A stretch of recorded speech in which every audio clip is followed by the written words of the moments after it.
Hermano, continuamos mirando a esta tesis, a esta premisa o principio que necesitamos en la predicación, en la enseñanza cristiana y bíblica, la correcta distinción entre la ley y el evangelio, el correcto uso de ambos. Necesitamos tanto la predicación de la ley como la predicación del evangelio en su correcta distinción, pero en su correcta función y aplicación.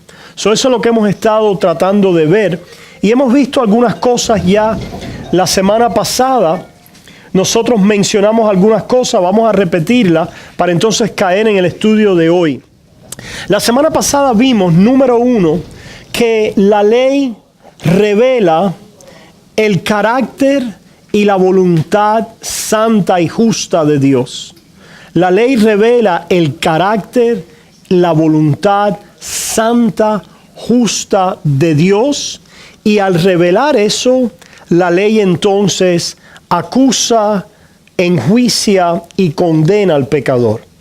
Al revelar la ley el carácter justo, santo y bueno de Dios, enjuicia, acusa y condena nuestras maldades, nuestra injusticia y nuestro pecado.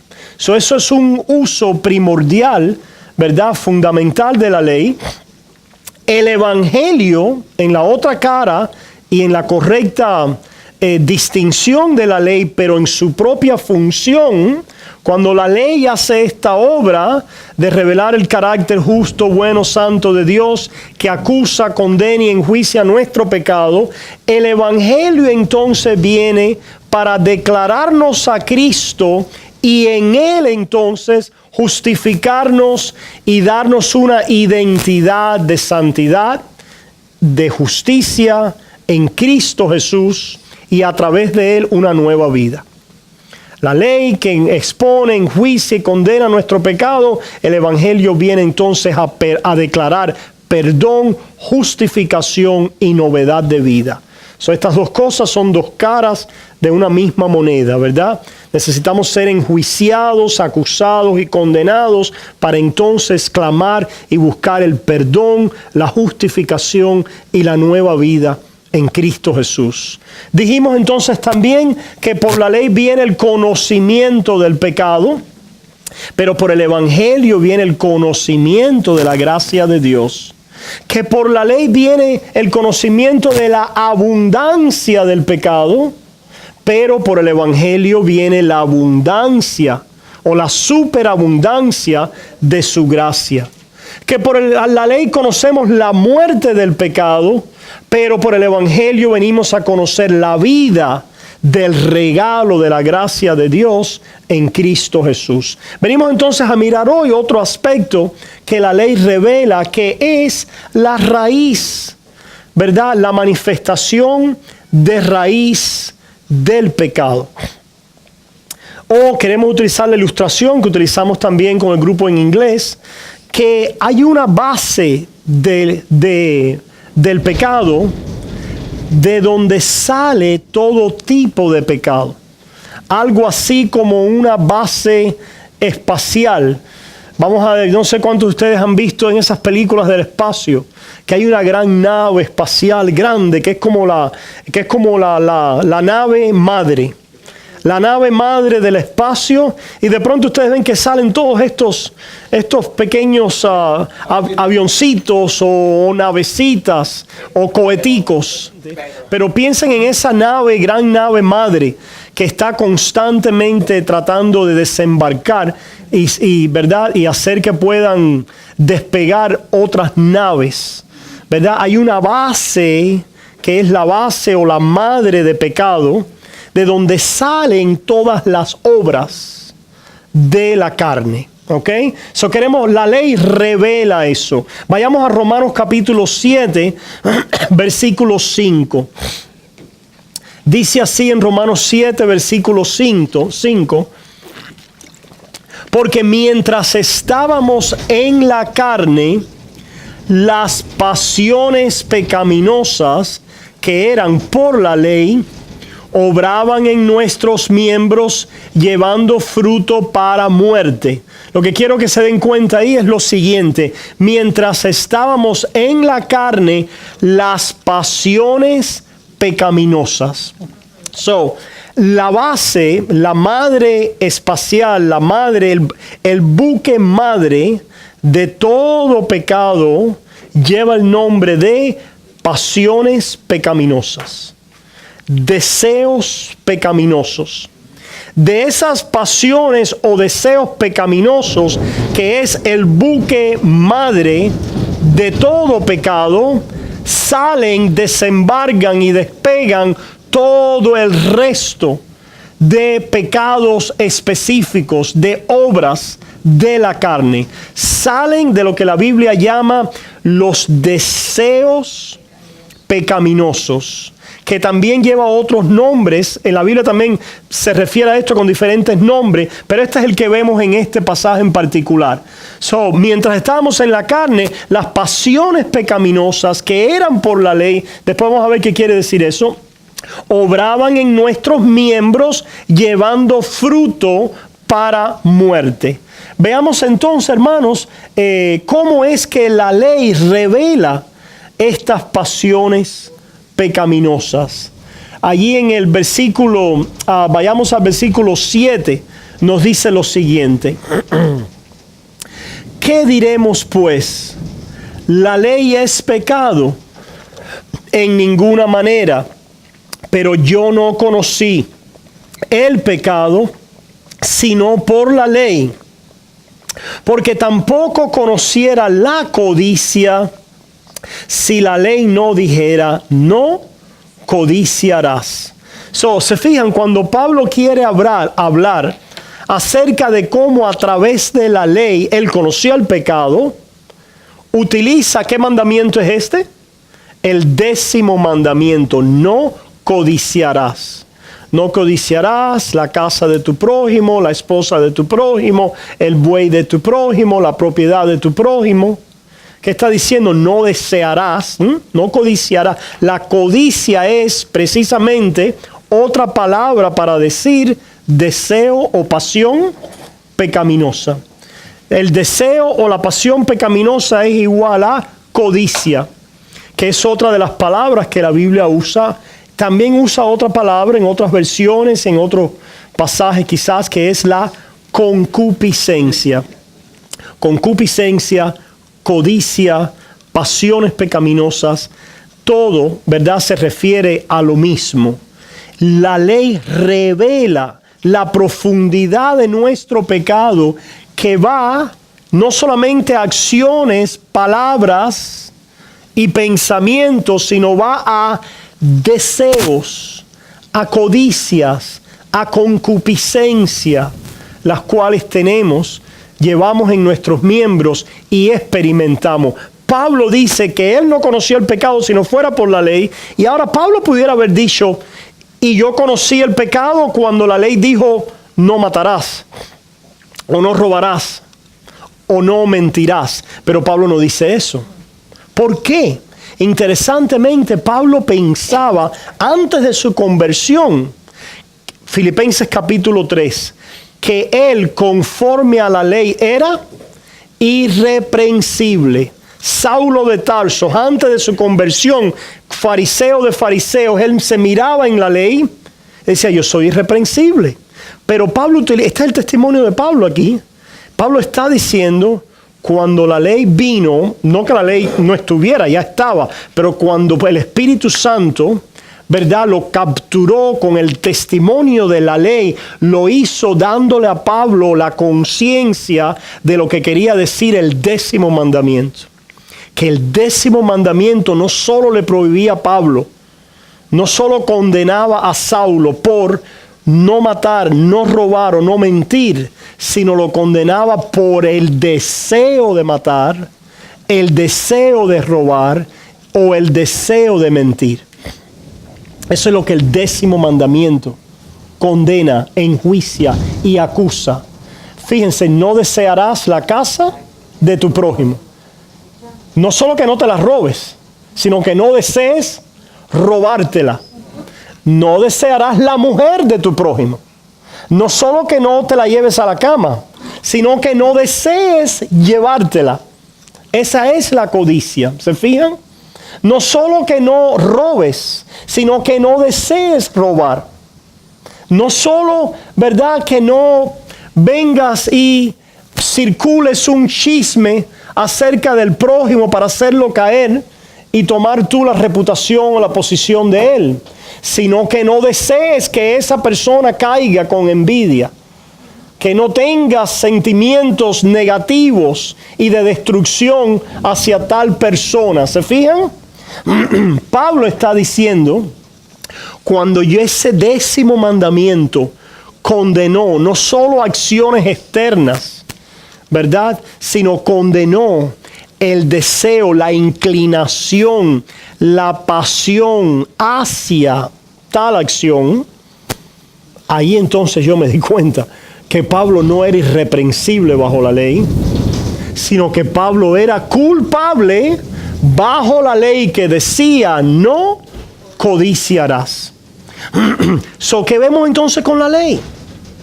Que la ley viene a enjuiciar, acusar y condenar nuestros deseos e inclinaciones hacia el pecado.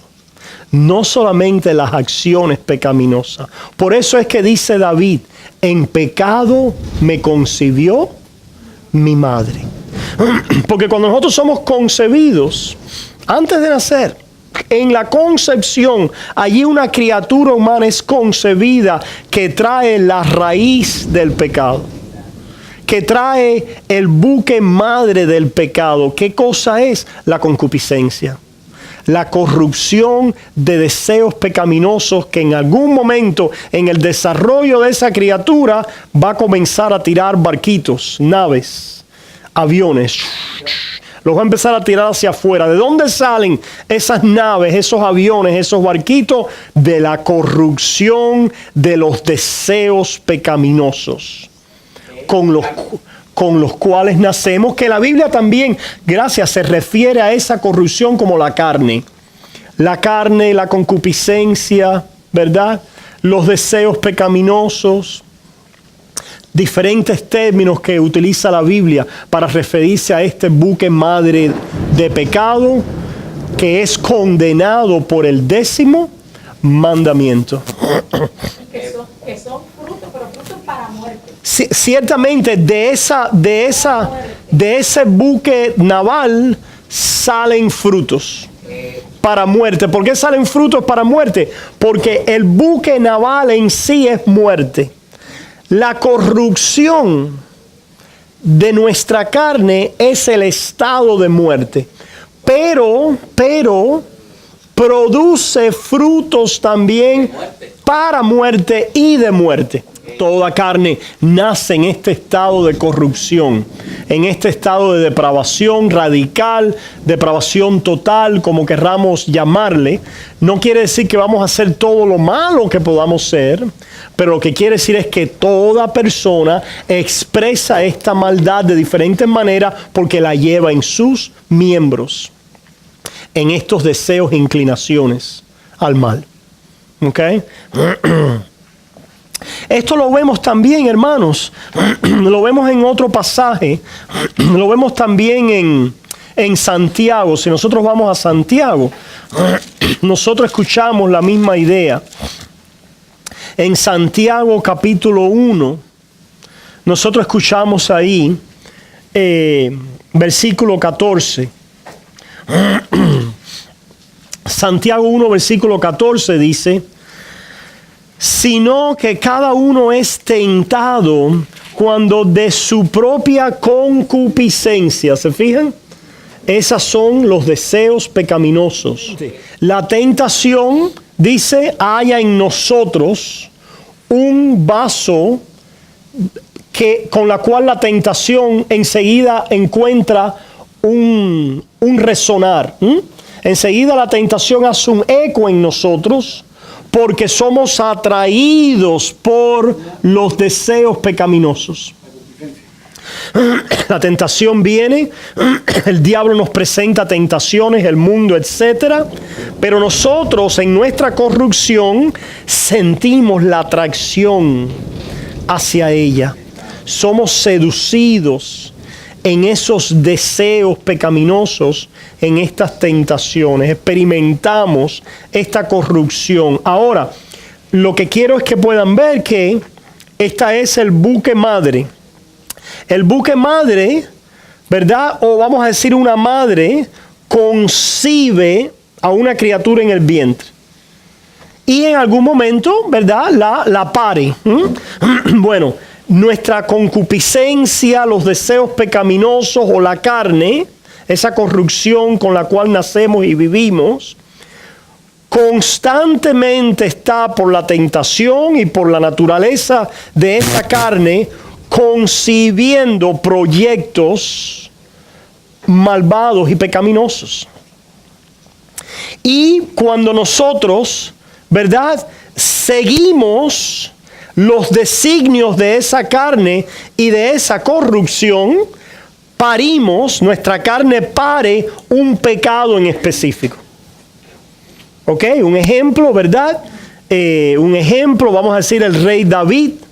El rey David estaba en su palacio y vio, ¿verdad? Vio a aquella mujer desnuda. En aquel momento sintió la inclinación de la carne, lo cual es pecado.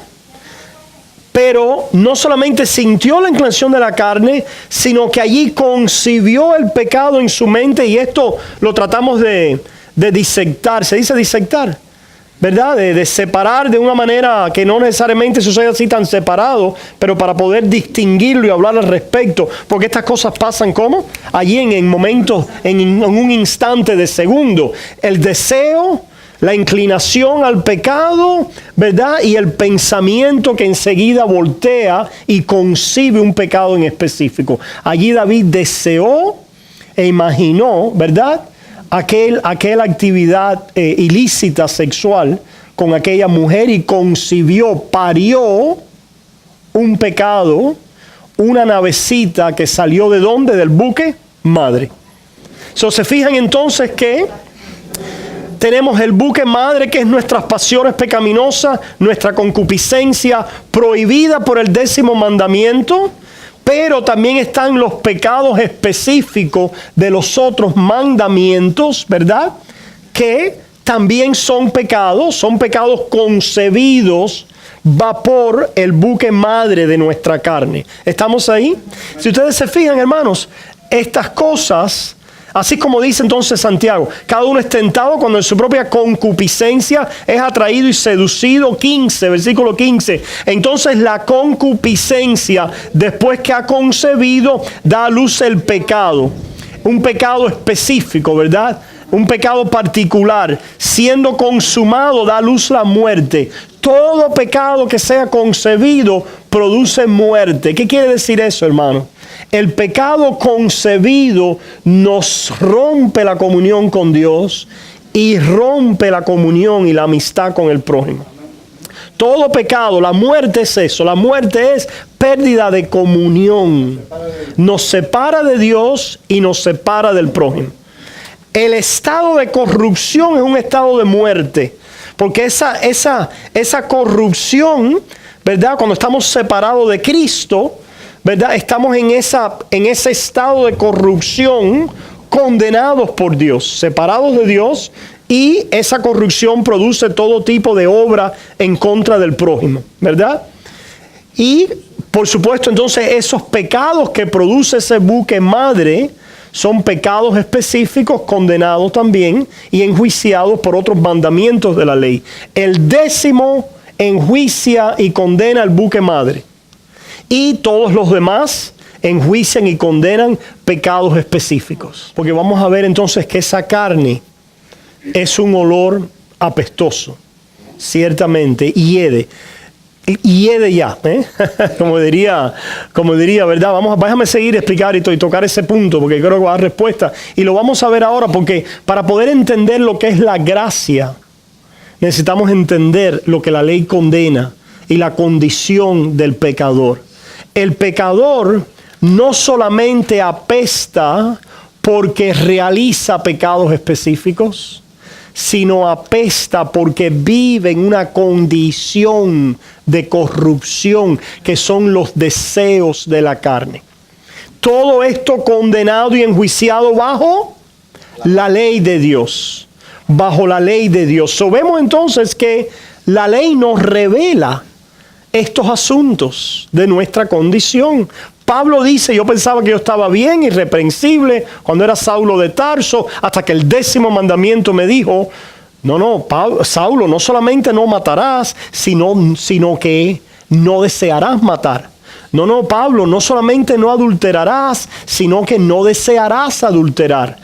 Pablo, no solamente no robarás, sino que no desearás robar. No solamente no mentirás, sino que no desearás mentir.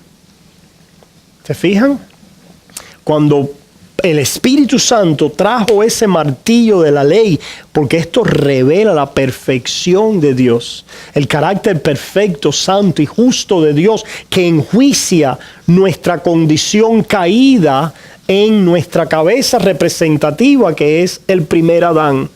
Allí Adán, cuando pecó, ¿qué fue lo que le pasó? Su alma, allí su espíritu, su corazón, su mente, sus afecciones, todo su ser cayó presa y víctima y esclavizada al pecado.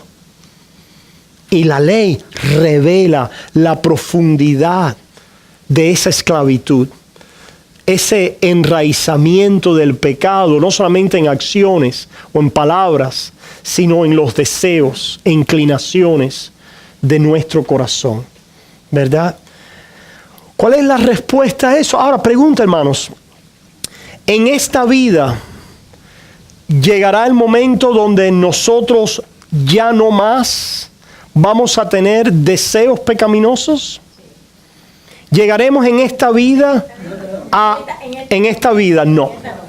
Siempre vamos a tener el buque madre de pecado, la corrupción siempre va a estar en nosotros. Lo podemos poner de otra manera, como Guillermo sugirió. Siempre apestamos. Todo el mundo apesta. La carne apesta. La carne que está en nosotros y en nuestros miembros apesta. Pablo lo dice de esta manera: ¿quién me librará de este cuerpo hediondo de muerte? La figura es una figura que algunas personas han dicho era una condena en aquellos tiempos antiguos, que tenía que ser terrible, donde una persona viva se era atado a un cadáver.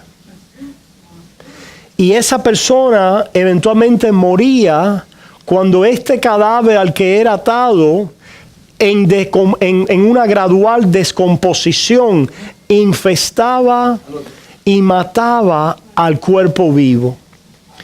La carne es un cadáver, es un muerto.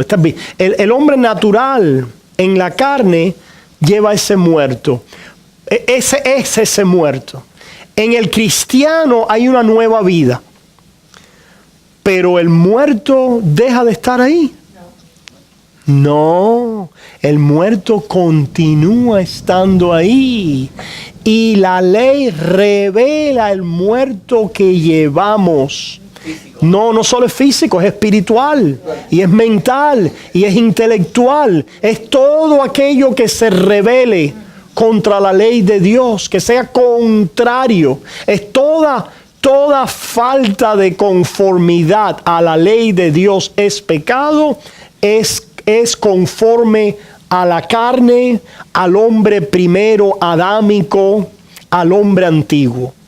Y esa peste, esa hediondez, esa corrupción está con nosotros siempre. Y esa peste, esa corrupción, esa condición es culpable. Somos culpables en esa corrupción y somos dignos de muerte bajo ella. Pregunta entonces, hermanos, y ahora anticipamos lo que vamos a decir con el Evangelio. Si eso es así, tenemos una condición y una corrupción, un estado.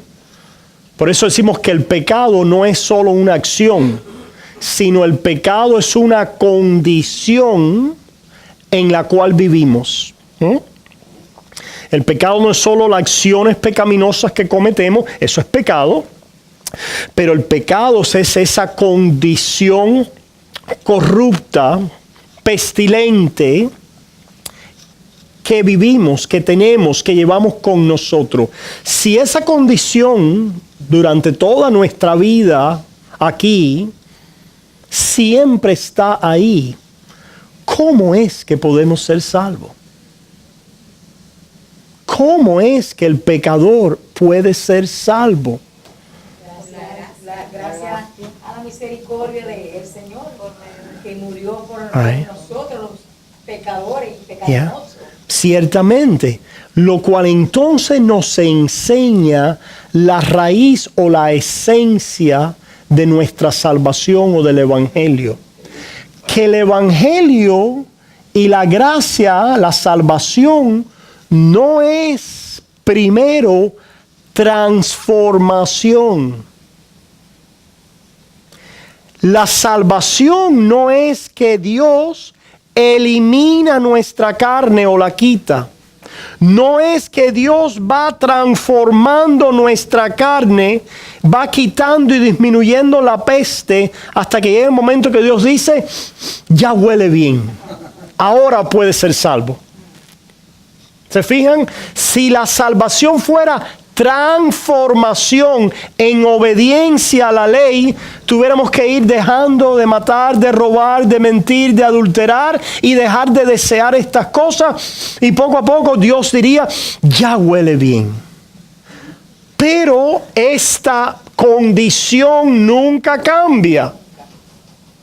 ¿Qué es lo que Dios hace con aquella condición que no cambia en nosotros para salvarnos? La perdona, la cubre.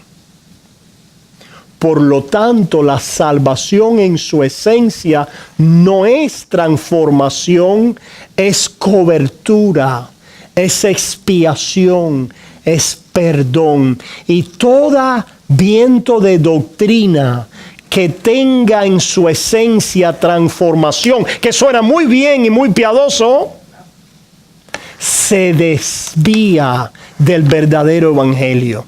Porque el verdadero evangelio es que nuestra pestilencia continúa, pero Dios no la considera más.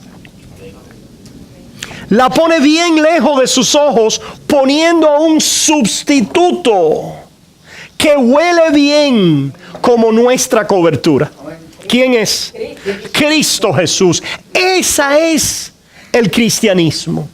Esa es la esencia, el corazón de la Biblia y del cristianismo. No es transformación, aunque el cristiano experimenta transformación. El problema no es que no haya transformación.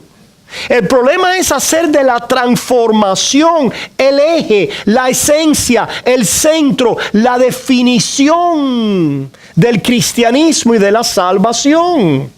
No lo es, porque no importa el más transformado y santificado de los creyentes apesta. Así es. Continúa apestando. Y si Dios quitara la cobertura del que no apesta, solamente seríamos un cadáver.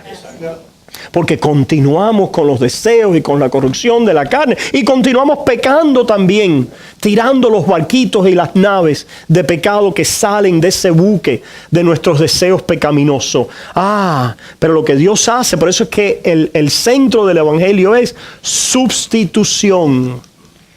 La expiación sustitutiva que Dios nos cubre.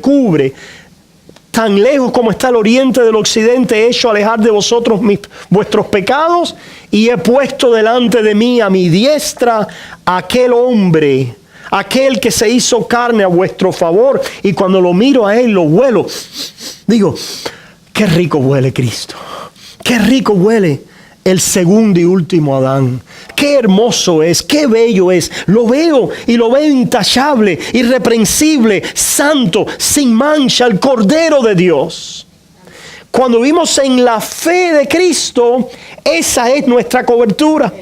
Constantemente Cristo está recubriendo, Dios está cubriendo nuestra falta, nuestros pecados, nuestras manchas, nuestra hediondez, nuestra pestilencia, con lo perfecto que es Cristo Jesús. Y por eso es que ahora podemos ofrecer sacrificios agradables a Dios, como dice Pedro, a través o por medio de Jesucristo. ¿Se fijan? Ahora, esto va a tener un efecto en nuestras vidas y vamos a ver por qué.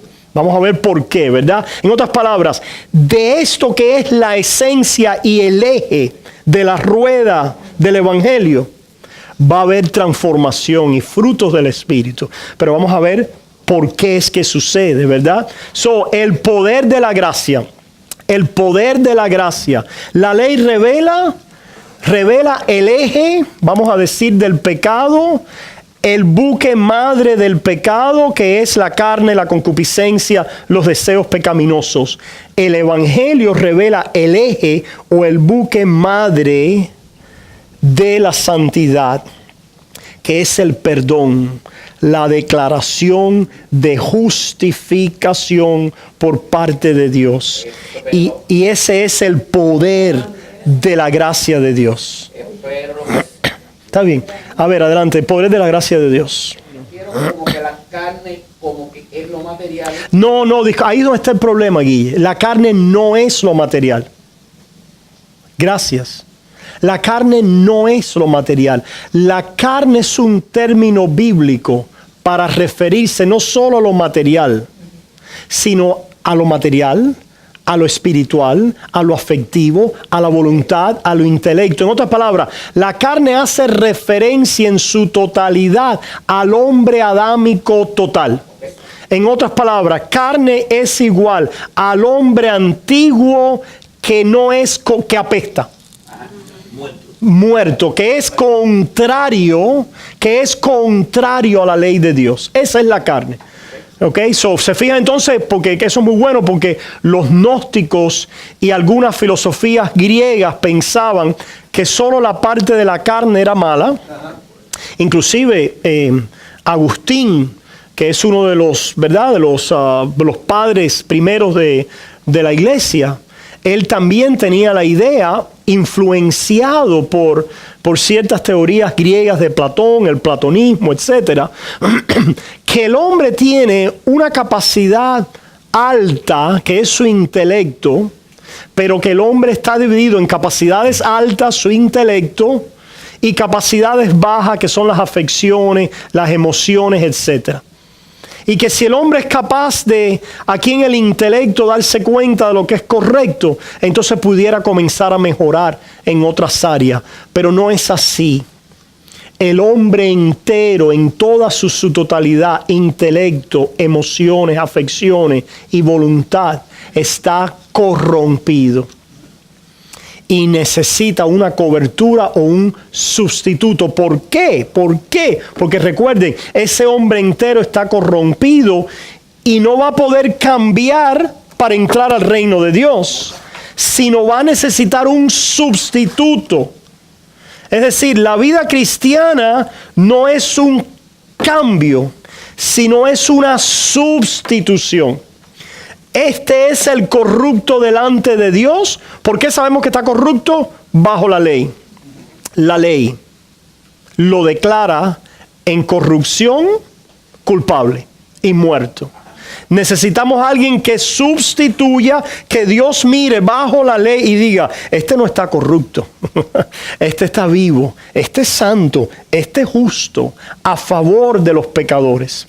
La ley entonces, hermanos, es ese scan, ¿verdad? Es esa radiografía profunda. Nosotros, por ejemplo, podemos ir delante de alguien y decir, ay, me siento mal, me duele aquí. Por ejemplo, el hombre natural sin la ley, el que no ha conocido la ley de Moisés o aquellos que eran antes de la ley, ellos sabían que había algo malo. ¿Por qué? Porque Dios ha puesto eso en la conciencia, ha escrito la ley del bien y del mal en el corazón y también la creación testifica de ella. Ese ser natural, antes de la ley o separado de la ley, sabe que hay algo mal. Pero no es lo mismo que yo sepa que hay algo mal a que vaya, como fui hace poco, ¿verdad?, a un centro de emergencia y me tiraron una radiografía, un scan me hicieron y me dijeron, mira, tienes unas piedrecitas en los riñones. Eso es lo que te está causando el dolor. ¿Se fijan? Cuando el hombre natural que siente el dolor sabe que hay algo mal y es un pecador y es digno de muerte, pero viene la ley y le dice, aquí está la piedrecita, aquí está esta obstrucción, aquí hay esto, aquí está esta inflamación. Porque ahora la ley puede visualizar, dictaminar y enjuiciar de una manera específica y profunda cuál es el problema. ¿Se fijan? Es también otra ilustración para esto sería alguien que dice, oye, yo creo que yo aquí no hice algo legal. Me parece que hice algo ilegal aquí. Pero al no conocer la ley no sabes la profundidad de lo... Y a lo mejor viene entonces un abogado, un fiscal y te dice, no solamente no has hecho algo mal, sino has faltado la ley en esto, en esto, en esto, en esto y en esto. Esa es la ley. La ley viene a hacer ese enjuiciamiento específico, detallado, donde cuando, ¿verdad?, la ley viene, sobreabunda allí el pecado. Abunda el pecado. ¿Por qué abunda el pecado? No porque no estuviera ahí, sino porque la ley lo empieza a detallar, a visualizar, a exponer, a entrar a las profundidades de todo ese pecado.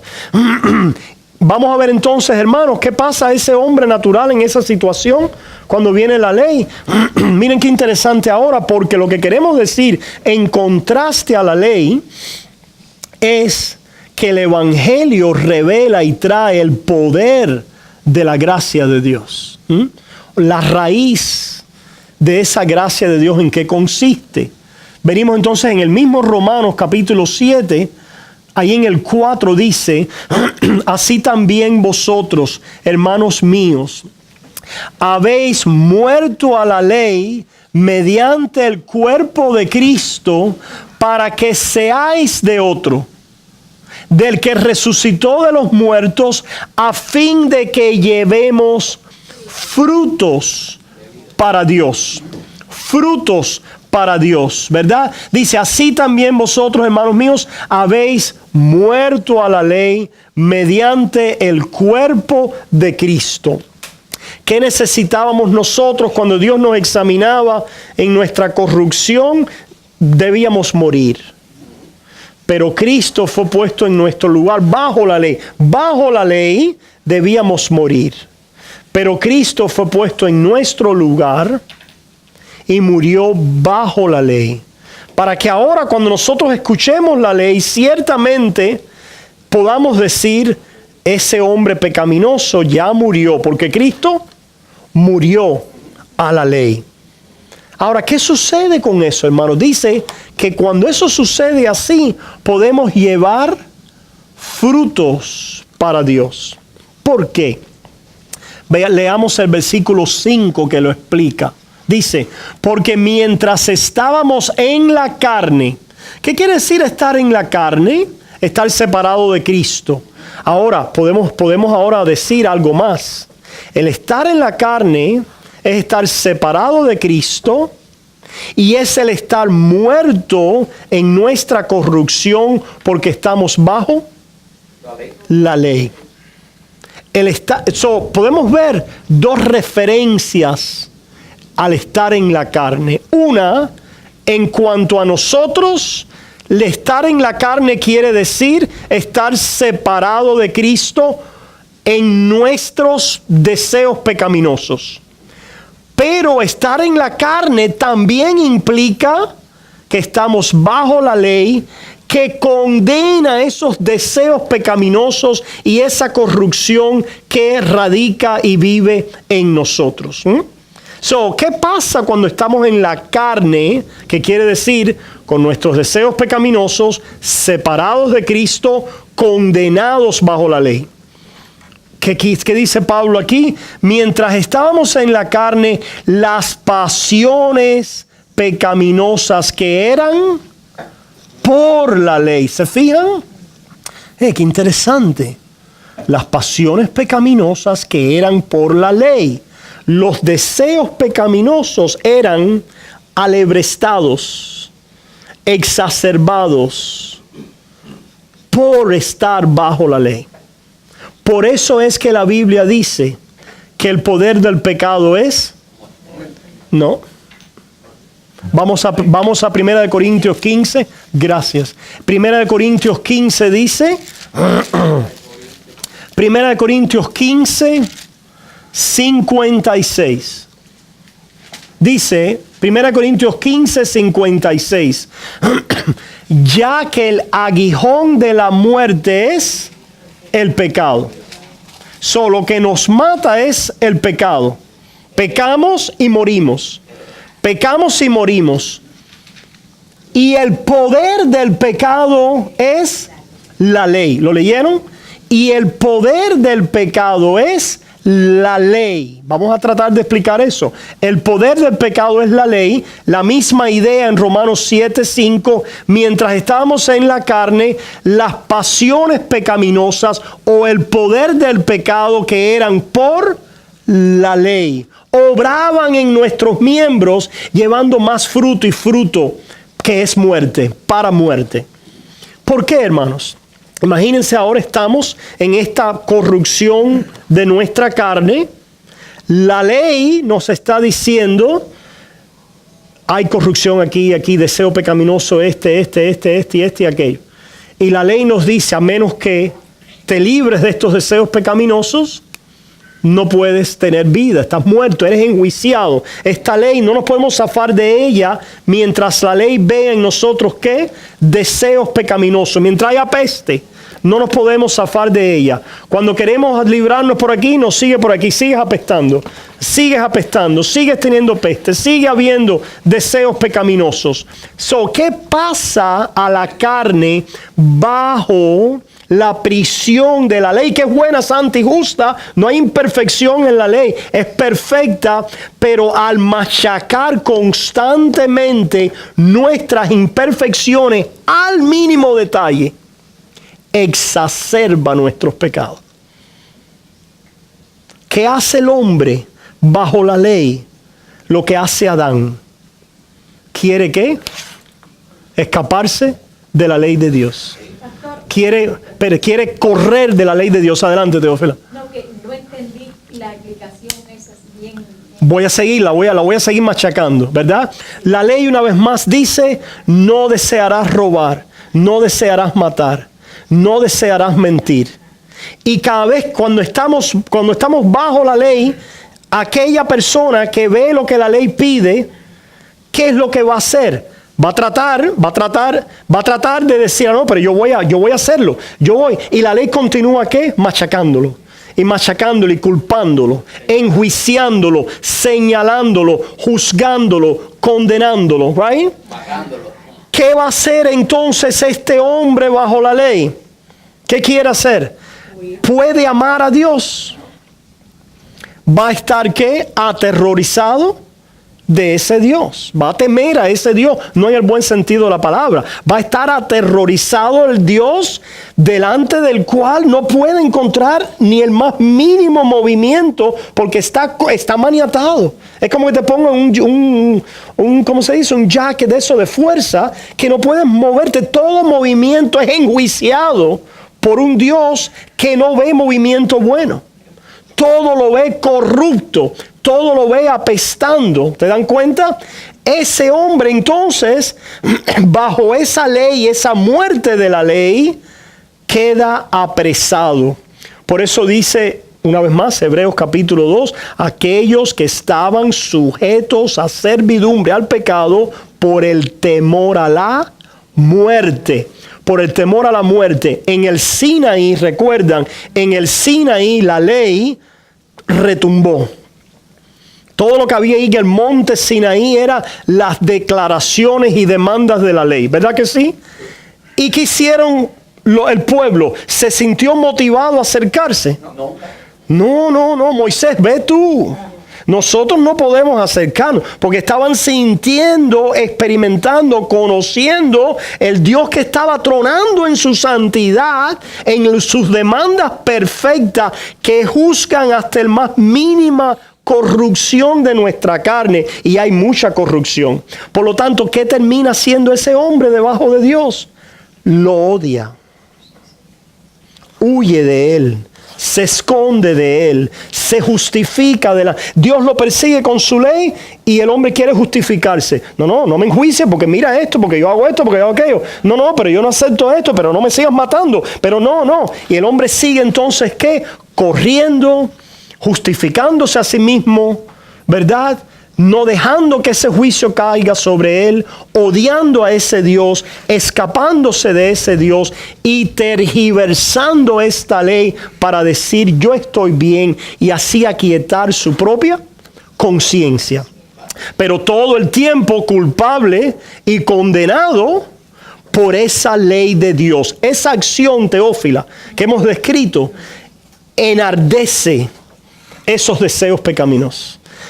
Enardece. El hombre, por mucho que quiera zafarse de ella, no encuentra la salida y continúa pecando y proliferando el pecado. ¿Entendemos esa? ¿Lo entendiste ahora, Teófila? Sí.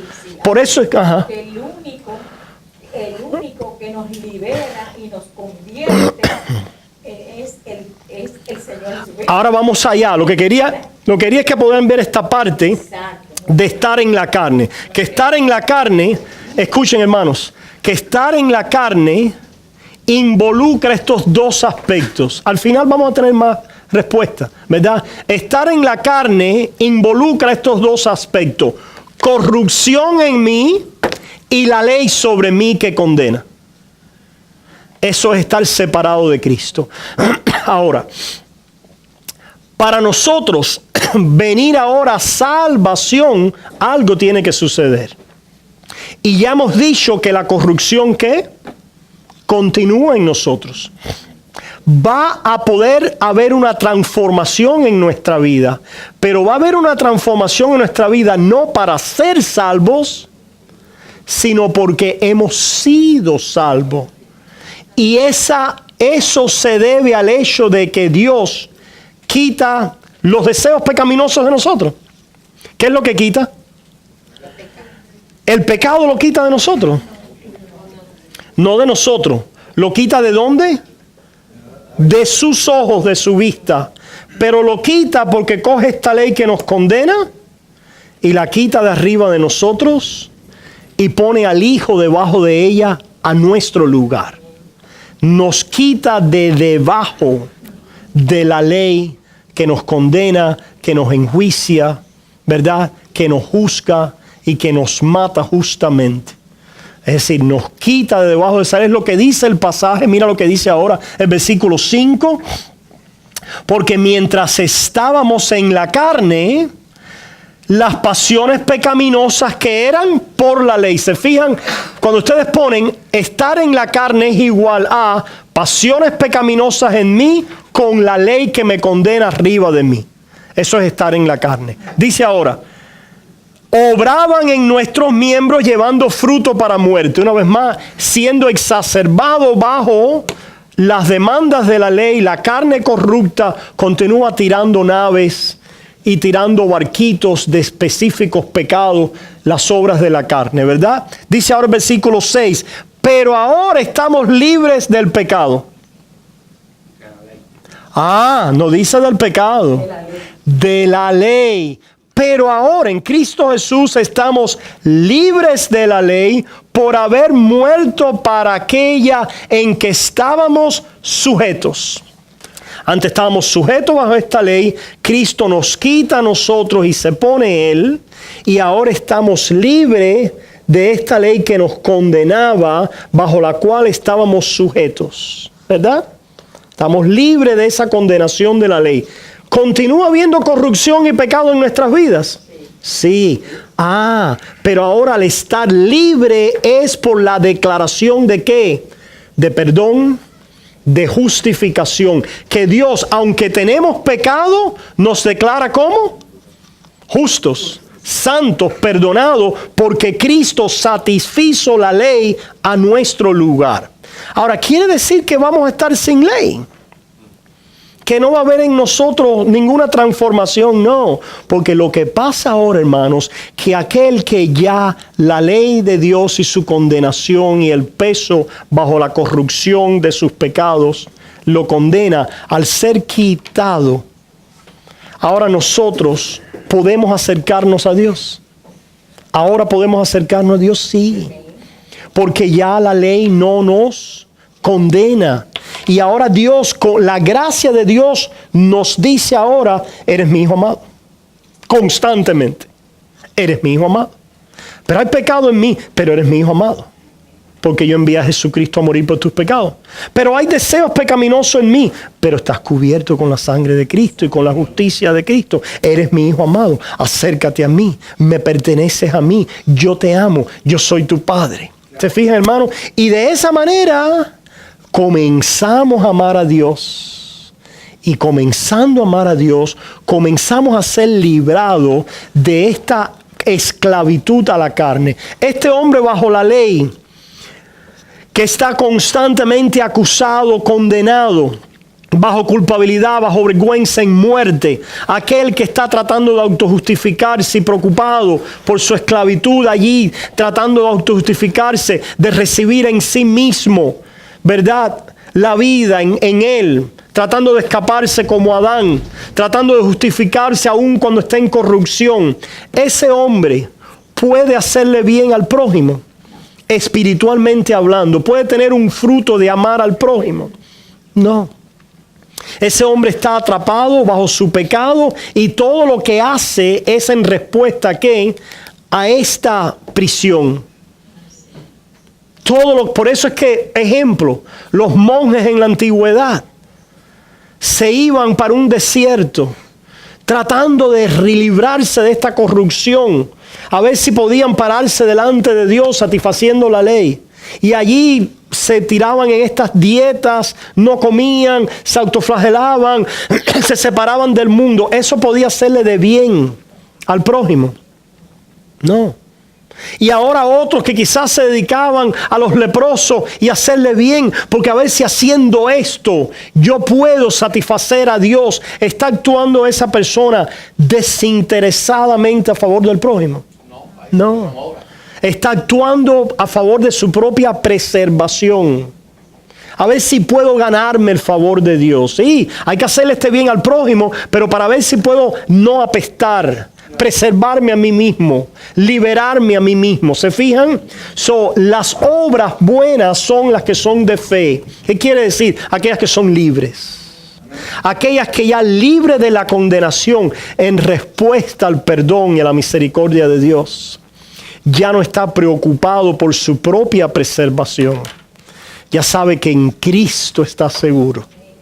Y la respuesta es agradecimiento a Dios y sinceramente comenzamos a tener frutos de verdadero servicio al prójimo desinteresadamente, espiritualmente hablando, porque ya no me va aquí la vida o la muerte delante de Dios.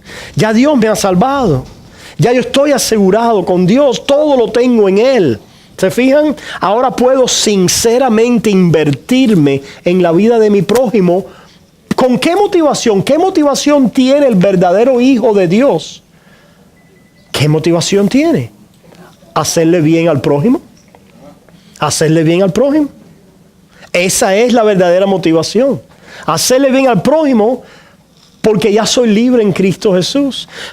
Podemos verdaderamente invertirnos en la vida del prójimo.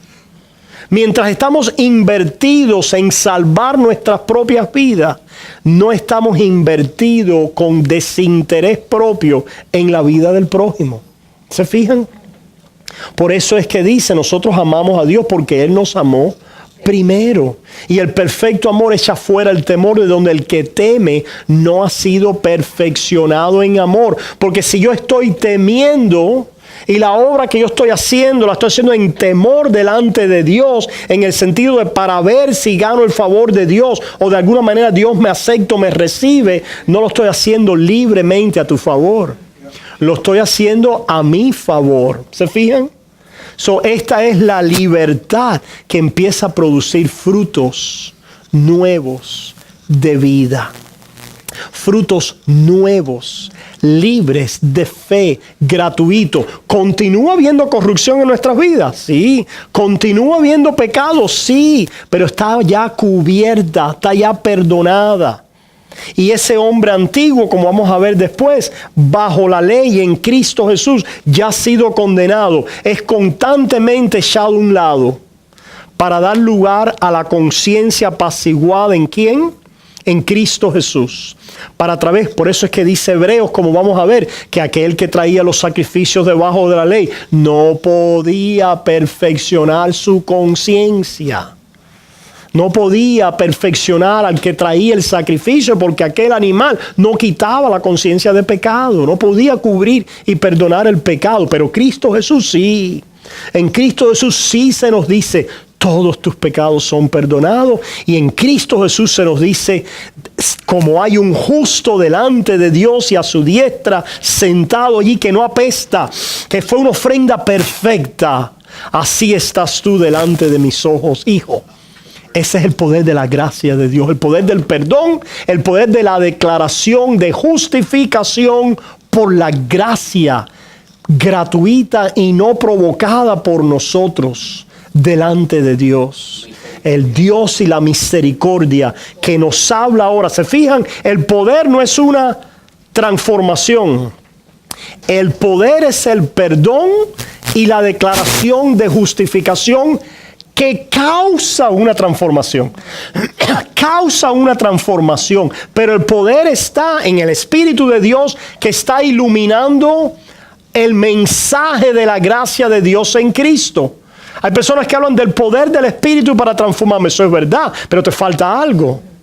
Te falta explicar el contenido, la iluminación de esa transformación que es el Evangelio. La iluminación para esa transformación es que estoy cubierto.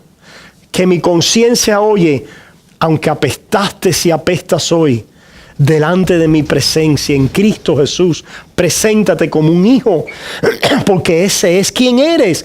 Es lo que le dice Pablo a los corintios en su pecado. Le dice: ustedes, aunque habéis hecho esto y aquello, no se dan cuenta que ya no son como en ellos mismos, no. En ellos hay pecado y hay corrupción. En los ojos de Dios, la posición que tienen delante de Dios, ya ustedes han sido lavados, santificados, comprados, justificados. Recuerden que en Cristo Jesús, ¿cuál es vuestra posición y vuestra identidad? Cuando ustedes lo recuerden, cuando ustedes vuelvan a poner los ojos ahí, vuelve otra vez a entrar el aire de la paz a vuestros corazones, para poder respirar frutos de amor a Dios y al prójimo. Pero la respiración hacia afuera es producto de la respiración hacia adentro del mensaje del Evangelio, que nos libera, porque nos dice a nuestra conciencia, a nuestro espíritu, a nuestro corazón: Cristo está en los cielos a tu favor. Ese es el poder de la regeneración, que nos está testificando constantemente el Espíritu de nuestra unión a la muerte y a la resurrección de Cristo. Y a través de la fe, entonces, hermanos, cuando permanecemos así en su palabra, la ley que muestra y siempre enjuicia y expone al pecador, a la carne, nuestra corrupción, pero de esta manera nos lleva a confesar nuestros pecados y nuestra posición en Cristo, trayendo acción de gracias como respuesta y trayendo servicio, adoración a Dios y servicio en buenas obras al prójimo como frutos. La transformación entonces es causa, resultado y función del mensaje de su gracia, que es una declaración de Dios de lo que Él ha hecho a nuestro favor en Cristo Jesús. Ese mensaje que nos pone a mirar algo objetivo fuera de nosotros. Cristo a nuestro favor es la forma en que aún en nuestro pecado, aún en nuestra corrupción, Dios nos salva ¿Qué quiere decir? Nos justifica. Y al justificarnos, ahí está el poder de nuestra santificación progresiva. Ya no se enseñorea de nosotros, porque para enseñorearse tuviéramos... ¿Qué es lo que hacía que se enseñoreara el pecado? Hay dos personas, ojalá tuviera otra botella aquí, ¿verdad? Hay dos personas, gracias. Hay dos pecadores. Está el pecador justificado y el no justificado. Ambos tienen corrupción, ambos tienen pecado, ambos son pecadores. ¿Qué es lo que hace la diferencia? Este es el justificado. Vean dos cosas. Pecador corrupto. Pecador corrupto. Acabamos de decir que el creyente tiene ¿qué? Corrupción y pecado. El no creyente tiene corrupción y pecado. Está en su carne porque está bajo la ley. ¿Cuál es la diferencia? Que la de este pecador que está aquí, cuando es justificado, le es quitada la ley de encima. Continúa teniendo pecado y maldad y corrupción, pero ya no es condenado por lo que Cristo hizo en su lugar, que recibió la condenación, murió y resucitó en santidad y justicia y está sentado a la diestra de Dios. O este mensaje de este que bajo la ley cumplió y resucitó, le es comunicado a este que sigue teniendo pecado y corrupción, pero este perfecto y santo es ahora el que lo cubre delante de Dios. Y sentimos que el Espíritu Santo, claro que sí. ahí está Exactamente. Sentimos entonces nuestros pecados, los podemos. Aquel que estaba bajo la ley se escondía de su pecado. Que a propósito es otro punto, ahora no nos da tiempo hoy, porque una de las cosas que revela la ley es lo engañoso del pecado. El pecado nos engaña. ¿Cómo nos engaña? Se esconde. Se esconde y nos autojustificamos. Pretendemos, cumplimos, ¿verdad? ¿Te acuerdas del librito rojo? El pecado es engañoso. Pretendemos, cumplimos. No vemos nuestra corrupción. El pecado nos engaña a seguir ídolos, ¿verdad? Ahora, la gracia, el evangelio trae la honestidad y la transparencia de la gracia. Que este que se escondía del pecado, que lo justificaba, que lo racionalizaba, que lo minimizaba, que decía lo estoy cumpliendo, lo estoy haciendo, mira cuán bueno soy, no soy tan malo, pero voy a hacer lo que me da la gana y está bien. Este ahora, bajo la ley, dice, me rindo. Tienes razón, Dios. Me rindo. Me rindo delante de la ley. Yo soy ese culpable. Yo soy ese malvado. No tengo derecho de pararme delante de ti.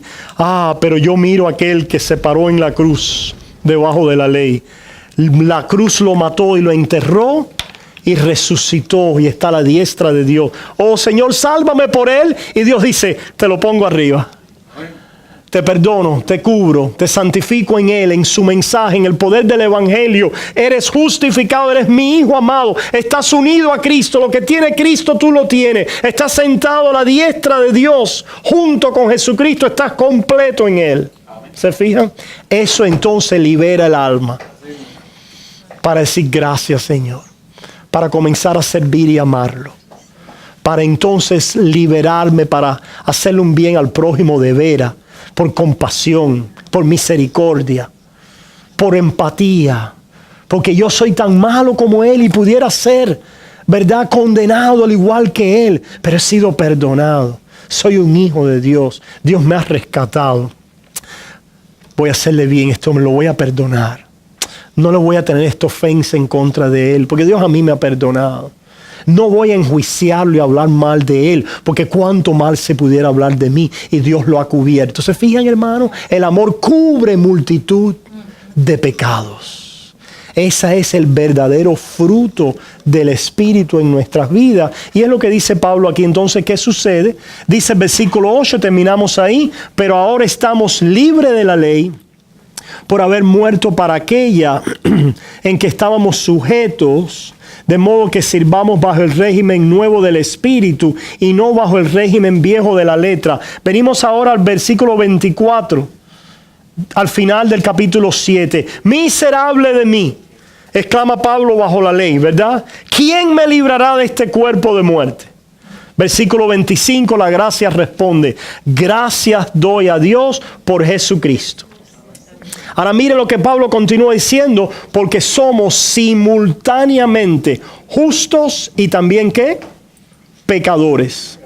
Continuamos siendo, ahora somos justos porque hemos sido justificados. Ya no estamos en la carne. Miren, hermanos, ya no estamos en la carne. ¿Por qué no estamos en la carne? Porque no hay pecado en nosotros. ¿Por qué? Porque ya no estamos bajo la ley, porque hemos sido justificados, ahora estamos en el Espíritu. Si hemos sido salvos por el Espíritu, quiere decir por la declaración del Espíritu en iluminar a Cristo a nuestro favor, caminemos por el Espíritu. Démonos cuenta que ahora en Cristo Jesús somos santos, justos, amados, para caminar en esa santidad, en esa justicia, liberados del poder del pecado, aunque la presencia continúe en nosotros. Y Pablo entonces dice en respuesta en versículo 25, gracias doy a Dios por Jesucristo, Señor nuestro. Así que yo mismo con la mente sirvo a la ley de Dios. ¿Se fijan? No estamos sin ley. Ahora Dios escribe la ley en nuestros corazones, como vamos a ver esto en los próximos 2 domingos. Yo con la mente sirvo a la ley de Dios. ¿Por qué? Porque ahora bajo la ley puedo confesar mi pecado. Ahora bajo la ley puedo ver mi maldad. Ahora bajo la ley puedo estar de acuerdo que lo que Dios dice que es malo, es malo. Y lo que Dios en profundidad condena, yo condeno. Lo que Dios enjuicia con detalle, yo enjuicio. Por eso recuerdan las 2 líneas del librito rojo. A medida que más veo la santidad de Dios, más puedo yo ver mi pecaminosidad. Dios enjuicia. Y yo me enjuicio. Y confieso mi pecado. Con la mente sirvo a la ley de Dios, ¿verdad? De esta manera me lleva a Cristo. ¿Quién me librará de este cuerpo de muerte? Jesucristo. Y de esta manera me he sometido verdaderamente a la ley de Dios, que en Cristo me da la convicción de pecado y me lleva al perdón y a la conciencia de justicia y santidad en Él, de donde viene el fruto del Espíritu. Mas con la carne, ¿a la ley de qué? Del pecado. La carne siempre va a estar empujando ¿para dónde? Para el pecado. Para el pecado. Y lo que vamos a ver en la próxima clase es que debemos recordarle a esa carne que está muerta. Que está muerta, y para eso la ley va a tener una función importante. Es como que al cristiano se le levantan, por hablar de alguna manera, y todas las ilustraciones, ninguna es perfecta, pero se levantan 2 personalidades, ¿verdad? Ustedes no han visto a personas que tienen múltiples personalidades. Aquí pareciera que Pablo tiene 2 personalidades. Una que lo quiere llevar en el poder del pecado, una en la cual ve la corrupción y no hace lo que quisiera hacer, que es obedecer a Dios, ¿verdad? Yeah. Pero a esa personalidad o a esa carne la vamos a crucificar. ¿Dónde? En la conciencia, porque Cristo ya la crucificó delante de Dios. Nosotros no podemos transformarnos, ni cambiarnos, ni dejar nosotros, ni mejorar la carne. Lo único que tenemos que hacer es considerarla a esa persona que se levanta en corrupción y pestilencia, decir, inmundo eres, y muerto, y separado, y condenado. Yo soy de Cristo. Perdóname, Señor. Gracias, Jesús, por tu perdón al morir por esta corrupción. Gracias por hacerme santo y justo. Ayúdame a vivir a la luz de esa imagen. ¿Se fijan? Y esa es la vida cristiana y las dinámicas de la aplicación de la ley y del Evangelio, que tienen otras aristas y vamos a tratar de cubrir también en las próximas par de semanas para poder terminar este tema, ¿verdad? Que va a seguir siendo siempre un tema, ¿verdad? Pero para poder haber cubierto todas estas dimensiones y los ángulos de ella. Terminamos así, hermanos.